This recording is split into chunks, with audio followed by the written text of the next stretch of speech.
Kamusta po mga kapatid? Now we're going to cook chicken feet adobo. Masarap po ito. I-try po ninyo sa bahay ninyo dahil maganda po itong source ng collagen. Yan. And this is one of my son's favorite. The chicken feet adobo. Kailangan lang natin dito ay ang maayos at matatabang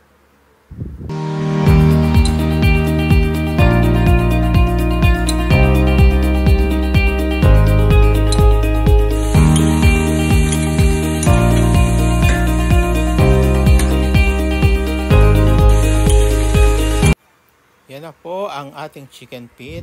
Una, pinakuluan muna natin yan sandali. Tinapon natin yung sabaw para maalis yung mga impurities. And then, lagyan natin siya ng 1 can of pineapple juice unsweetened or sweetened. Pwede rin. Para lumambot ng husto ang ating chicken feet. Pakuluan natin yan. Then after that, maglalagay na tayo ng mga pampalasa. Una, onions. Yan. By the way, don't forget to like and subscribe my channel, the Culinary Flavors channel. And then, naglagay na rin tayo ng ginger. As you can see. And then, the garlic. Halo-haloin lang po nating mabuti hanggang sa ma-incorporate yung lasa at ma-absorb ng ating chicken feet. Then, continue to boil it. Ayan. Maybe around 3 to 4 minutes para lumambot ng gusto. Then, maglalagay na tayo ng toyo or soy sauce. Pwede ring oyster sauce.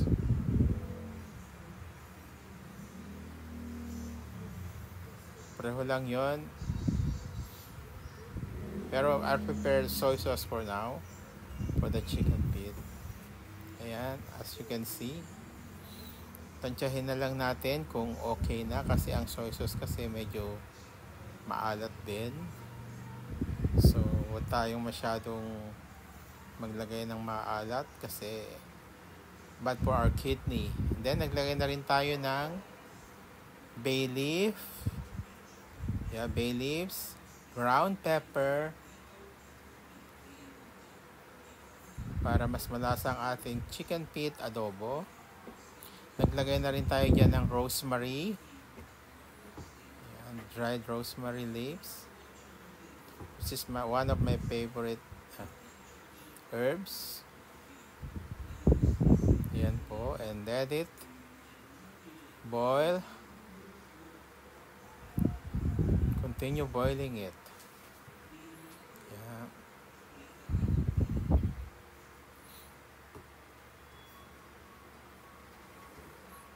Ang bango.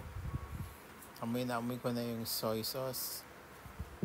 Then maglalagay din tayo dyan ng konting suka, i-balance natin yung sweetness ng pineapple juice.